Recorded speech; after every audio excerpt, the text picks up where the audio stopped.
Executive Director here at South Central Transit Authority.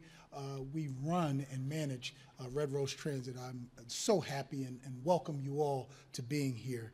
I'd also like to welcome our very own Governor Shapiro, our representative Mike Sterla, and Secretary Mike Carroll. Thank you all for coming and seeing and giving us a chance to talk about public transit.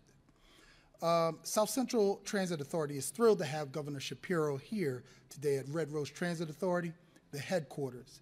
Even on this rainy day, we know that through rain, snow, and sunny days, public transit is there to serve our community and for the vital services that we provide.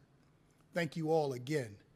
Your attendance shows the support and highlights the importance of public transit in the community, as well as bridging the gap and removing barriers that exist because of lack of transportation.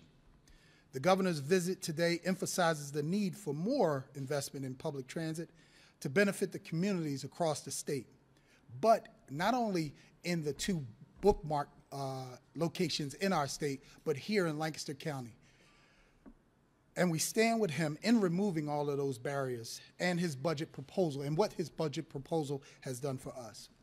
We're thankful for the support of Governor Shapiro to invest in public transit across Pennsylvania.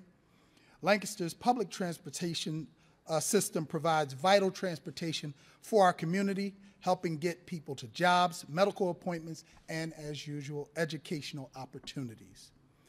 Here in Lancaster, Red Rose has 17 fixed route buses, and we have over 68 shared ride vehicles that pick up all kinds of passengers from any and all walks of life, and especially highlighting our seniors. The funding proposal could add even more service to our more disadvantaged population with improving service for our fixed route and for our shared ride paratransit service. Our RTA is in the middle of plans for adding a shared ride facility, and this facility could help and support all of what we do right now. This funding proposal could help and assist SCTA with implementing other unique transit services and models that have come to the forefront across the county. And with that, it is my pleasure to introduce Representative Mike Sterla. Thank you. Thanks. You know, I've been around long enough to see us go through various proposals for mass transit, and a lot of times they get categorized as, well, that's only for Philly and Pittsburgh. I'm here to tell you that that's not the truth. As you know, if you're from Lancaster County, there's a whole lot of people that ride the bus in and out of the city, and it's also not just the city dwellers. I always say most of the people in the city can walk to places they need to get to. It's the people that live in the surrounding communities that need to come to a doctor's appointment, that want to come to market, that want to do some of those things. And occasionally people that want from the city that want to go out to something that's going on out in one of those suburban communities or rural communities. It truly is. When you look at transportation across the state of Pennsylvania, it is 67 counties. It's not just Philly and Pittsburgh. And my new office that I have now, because I have Manheim Township, I've been absolutely surprised at the number of people that now want SEPTA passes. We've been coming into my office to get SEPTA passes because they're riding the train and they're going to Philly. And connecting those mass transit hubs is imperative. So I'm glad and pleased to be able to introduce a former colleague of mine who's now the Secretary of Transportation, Secretary Mike Carroll. Thank you. Thanks, Greg, thank you for hosting us this afternoon. And hello, everyone. I'm Mike Carroll, the PennDOT Secretary. And I'm excited to be here with Governor Shapiro, of course, and our friends here in the greater Lancaster area. Those here today know all too well that public transit is critical to every single community in our great Commonwealth. Urban, rural, and suburban. Every square inch of our Commonwealth is the beneficiary of enhanced transit. Public transit provides freedom and opportunity for millions of Pennsylvanians while making the Commonwealth and our economy more productive and competitive. That's why Governor Shapiro proposed the first new investment in public transit in over 10 years, and I applaud that leadership. And I'm glad that you do too. we have a historic opportunity to connect our communities, spur economic development, and create opportunity for those here today and for generations to come. This public transit investment will provide reliable transit that can meet current and future needs of our citizens. At PennDOT, we understand that transit isn't just roads and bridges. It's also public transit that connects people to opportunity, medical appointments, and their communities while reducing congestion and pollution. And public transit isn't optional. An average of 64% of Pennsylvania's fixed route transit users say they have no other alternative. I saw that in full display in Bloomsburg recently at a dialysis center, and those that were there, 3/4 of them had no other way to get to the dialysis center if not for transit. For the shared ride and curb service in our community, that number is 54%. Those folks have no other option. That's why Governor Shapiro has promised we invest nearly $283 additional dollars in our state's transit systems. Approximately $37 million of that investment could help and will help shared ride services and attract and retain drivers, which is really a problem across our Commonwealth in light of the COVID experience that we experienced a few years ago.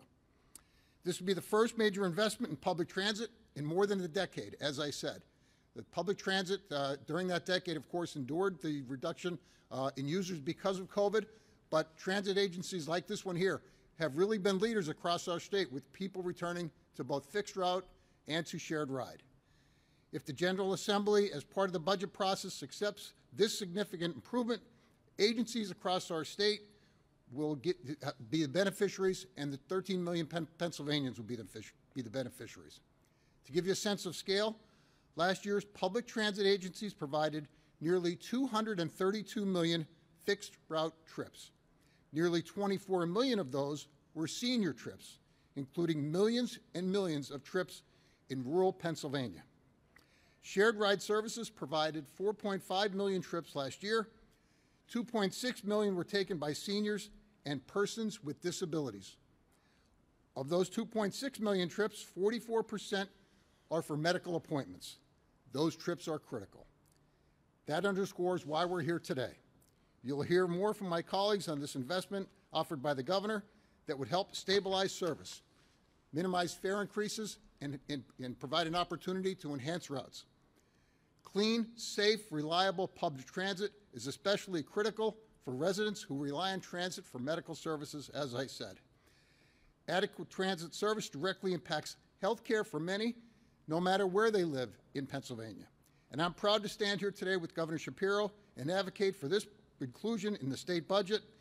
And I'm hopeful that the members of the General Assembly from this region and across the state embrace this wonderful historic opportunity to share the benefits of transit across all 67 counties. And now I'm thrilled to introduce a new friend that I made this morning here in Lancaster, Carlos Vasquez. And Carlos is a user of the shared ride services provided in Lancaster. Carlos, it's your moment. There you go, Carlos.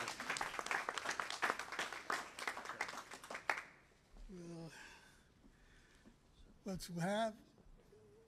I actually came here because I know I go to this bus, but the thing is that they actually come, and I'm only one in the bus, but they could be others, because there's plenty of them that they come and go. Some they're walking, but the thing is that they don't take it. They don't actually go on the bus when they should go on the bus. Because at first I didn't think it.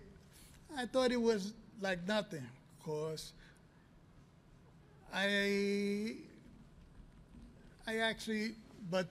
what actually happened is that I went and I started going, okay. And I thought at first, it wasn't that right. Like anybody would say. But the thing is that after a few days after I went, then that's what I said, hold it, wait a minute, this is good. Because at first, I didn't think it was no good. But then I just kept on, and then I showed myself, actually, what is this bus for? I used to go and I used to sit down, and it was like, I know there was other people that they used to go, and they used to actually talk differently, all right? But for me, I stood to myself. I did not, because there's others that say, hey, this and that, but no, I just kept on thinking of myself until I got to the center. But the thing is that every single time they used to tell me, do this, do this, do that. But for me, I didn't take it that way. Because for me, it's actually everything for the center. But this is the only way that I will say that I don't know why people say that this bus is not that good. And I say, no, I'm not going in there, of course. People in there are different. No, the problem is that the people are different there because they're not like me. That's the problem. You see, but you got to take it your way, not their way. So you take it your way and you come out good. But if you go with them, well, you're not going to do nothing. So what I say, go into the bus and then actually go into the bus and find out how it works. Because you're not going to find out if you walk in the streets. You're not going to find out. You're not going to know. You're not going to know how the people were in the bus. That's it. That's what I would say. Thank you, Carlos. Thanks, Carlos. Thanks, buddy. Thank you. Hey, thanks, Carlos. We appreciate you sharing your perspective, and it is good to be back in Lancaster and wonderful to be with all of you. I want to also recognize the commissioners joined us and Representative Smith-Waddell along with Representative Sturlo. We're grateful you're all here. Thank you for your leadership. And I want to say thank you to Greg from the Red Rose Transit Authority for hosting us here today at the Lancaster Bus Garage. And I want to make a special thanks to Secretary Mike Carroll. You all know Secretary Carroll from his incredible work, quite literally rebuilding that bridge on I-95 in 12 days when they said it was going to take months and months and months. But what you don't get the chance to see, what I see every day, is the way he cares deeply about that small bridge we visited in Berks County that nobody was talking about but mattered to that community.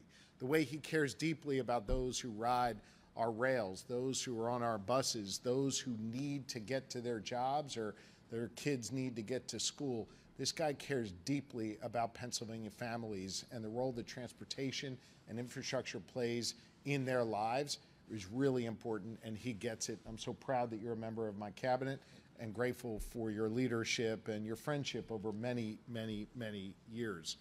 The Secretary understands, as I do, that nearly 1 million Pennsylvanians rely on public transit every single day. Here in Lancaster, tens of thousands of Pennsylvanians turn to Red Rose to help them get where they need to go. And our seniors, you just heard from Carlos, one of them, they use shared ride services 2.6 million times every year. That's 2.6 million trips for seniors on shared rides all across the Pennsylvania communities, especially in rural communities in our Commonwealth. I think most folks don't realize this, and Representative Sturla alluded to this before, but shared ride services aren't just limited to folks in 2 counties, in Philly or Pittsburgh. No, in fact, they are enjoyed by people in each of Pennsylvania's 67 counties. And here's why it's so important, because shared rides allowed folks who don't have another way to get around to schedule a ride where they need to go.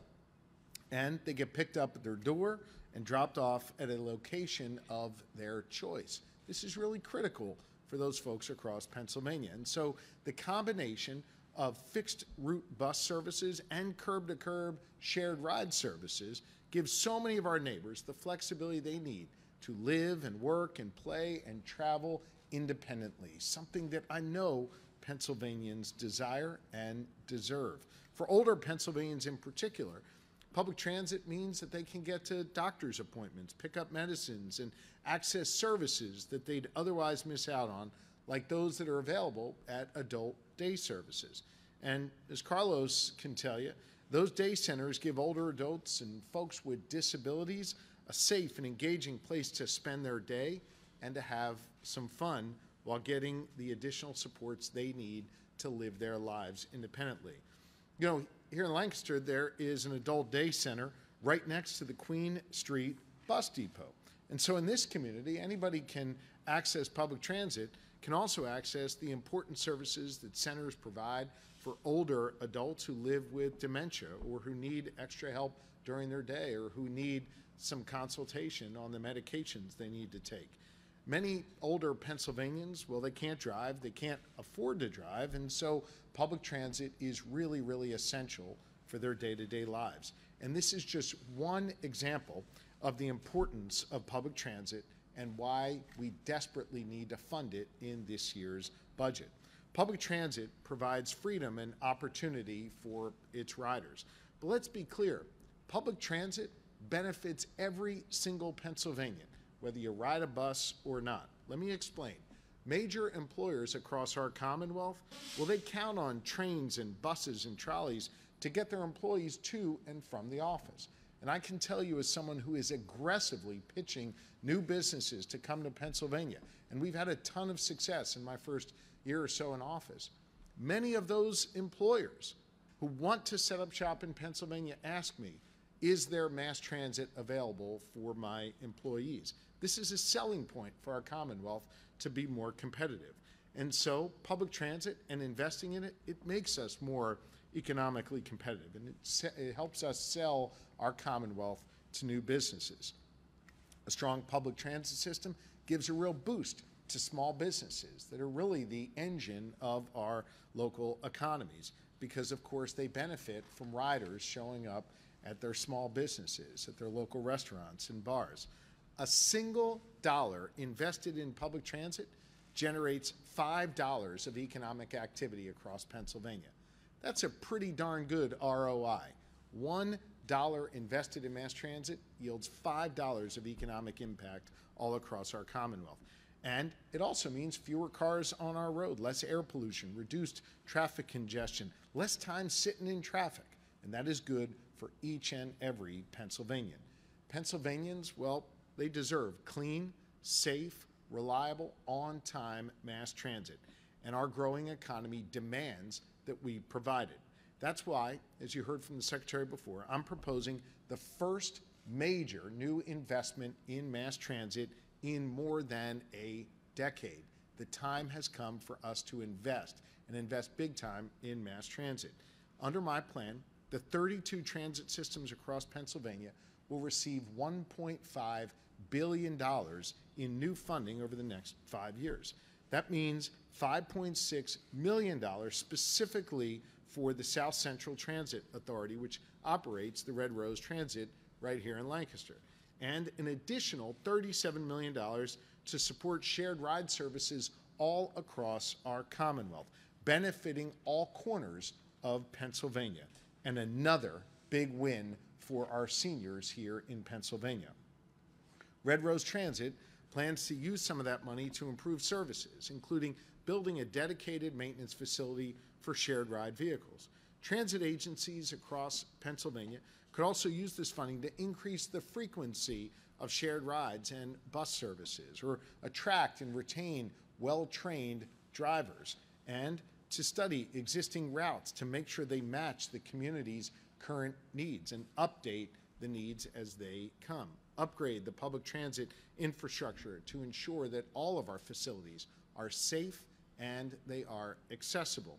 In total, this $1.5 billion investment results in better connected communities, stronger local economies, and far less traffic congestion all across Pennsylvania. Listen, now is the time to invest in the good people of Pennsylvania.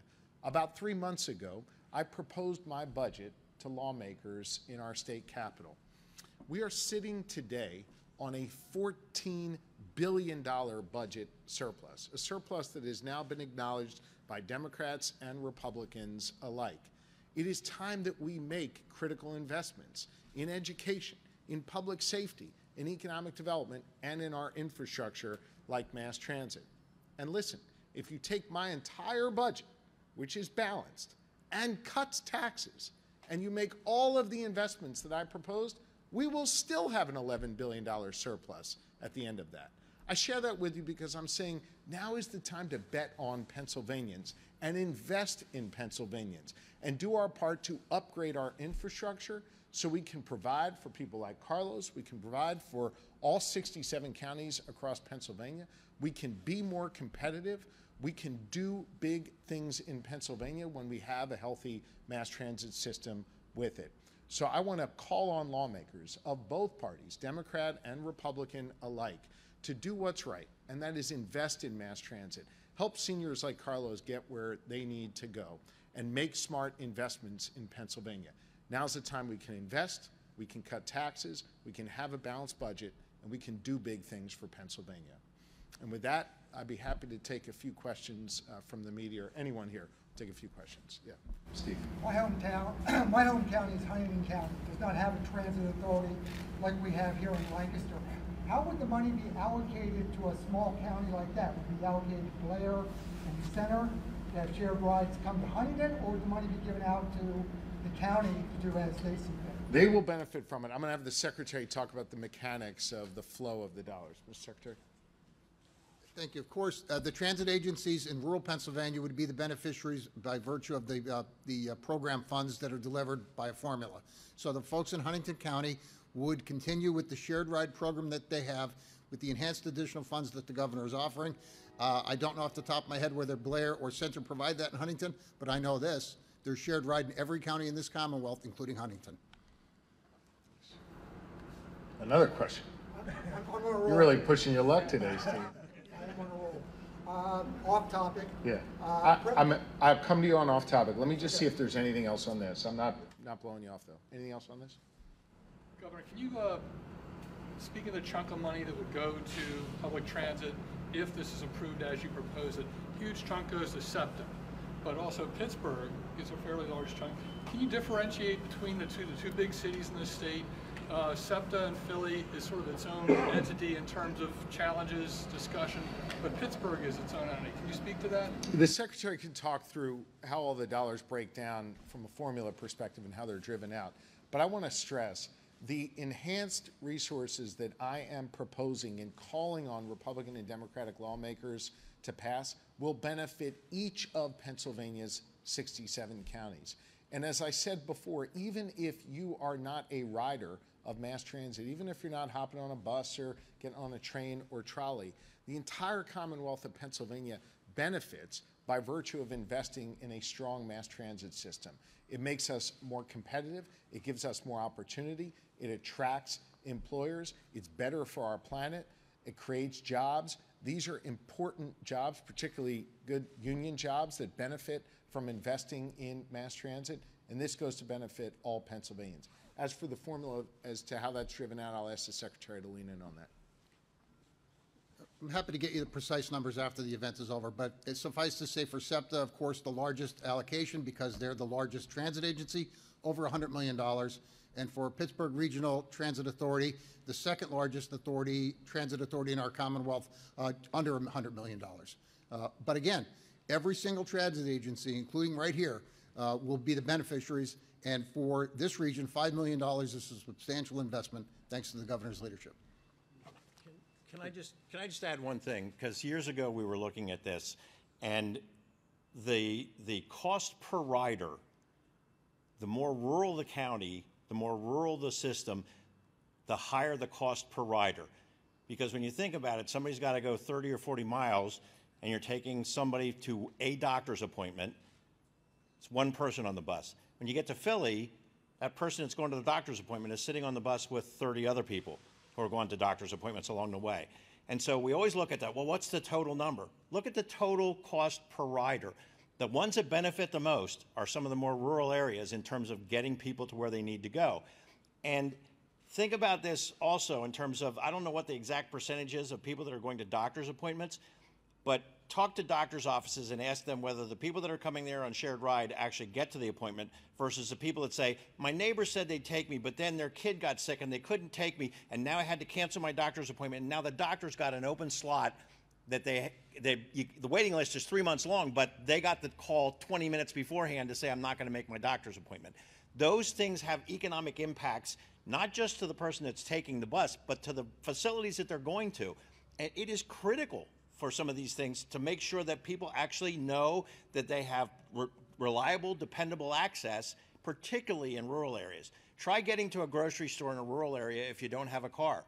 It's sometimes a 10 or 20 mile ride to the grocery store. So it is, I just want to emphasize how essential it is to areas outside of Philly and Pittsburgh, because we have a tendency to say, well, they're getting a big chunk of money. They got a big chunk of riders too. Anything else on this? Governor Steve Newsham. Will this money be allocated for capital expenses only, or is it to do with whatever the authority needs? The authorities will make a determination in accordance with the formula from PennDOT in terms of using these additional dollars. Thanks. Anything else on this? All right, Steve, go ahead. Earlier today, President Biden and former President Trump agreed to have a debate on June 27th on CNN. As a surrogate for the Biden administration, if asked, what advice would you have for President Biden going forward? The president doesn't need my advice. He'll be well prepared for that debate. I think the country deserves to hear a debate between these two. There is such a clear contrast between the president and Donald Trump, and I look forward to that debate, and I look forward to hearing the president tout the many important investments that he's made here in Pennsylvania and across the country, and his plans for the future. Are you concerned about his low approval ratings in recent polls in battleground states? Listen, this is why you run a campaign, to show the clear differences between the candidates, to talk about not only their record of accomplishment, which in President Biden's case is plentiful, but also to lay out your vision for the future. The debate will be one example of the opportunity to have that, and I'm confident by the end of the campaign, folks will see the clear difference. They'll be reminded of the chaos of Donald Trump, and I think they will not want that back in their lives going forward. Your reaction to the Republican proposed tax cut?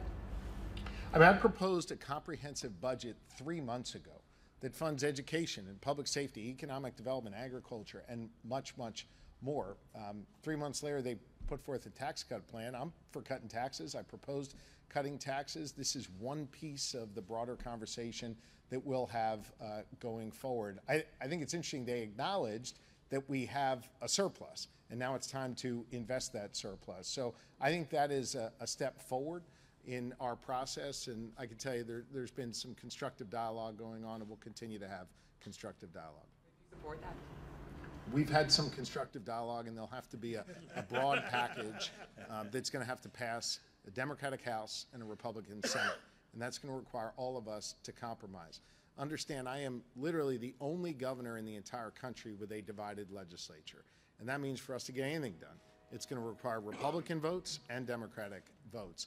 And that's good, because it means at the end of the day we're going to get something that is common sense, it's thoughtful, it's bipartisan, and I'm going to work as I've done in the past successfully, to bring Democrats and Republicans together around a common set of principles. We can put money back in people's pockets. We can fund our schools. We can fund public safety, economic development, and much more. You heard me say it before. We can do all of that and still have an $11 billion surplus at the end of the day.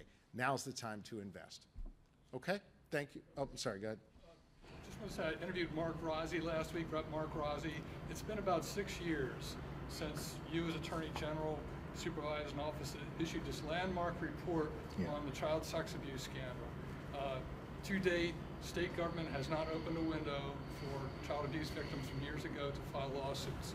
Will that issue be a chip that you used to bargain during budget negotiations? I think it is shameful, and I've said this many times, that the Senate of Pennsylvania has failed to act, has been unwilling to look these survivors in the eye and pass a statute of limitations window to allow those who have been abused to confront their abusers in a court of law. Instead, they're hiding behind, I guess, the support and largesse of the insurance companies and the insurance lobbyists and the lobbyists for the Catholic Church who don't want them to act. I think that's shameful. It's been 6 years. Other states have acted. Pennsylvania should act too. I commend the two representatives who are here, along with Representative Rossi and Speaker McClinton and Leader Bradford, who saw to it on a bipartisan basis to get that bill out of the House multiple times. The Senate should pass it. It is constitutional, it is lawful, they should put it on my desk, and they should stop denying these victims the justice that they deserve. Thank you, everybody.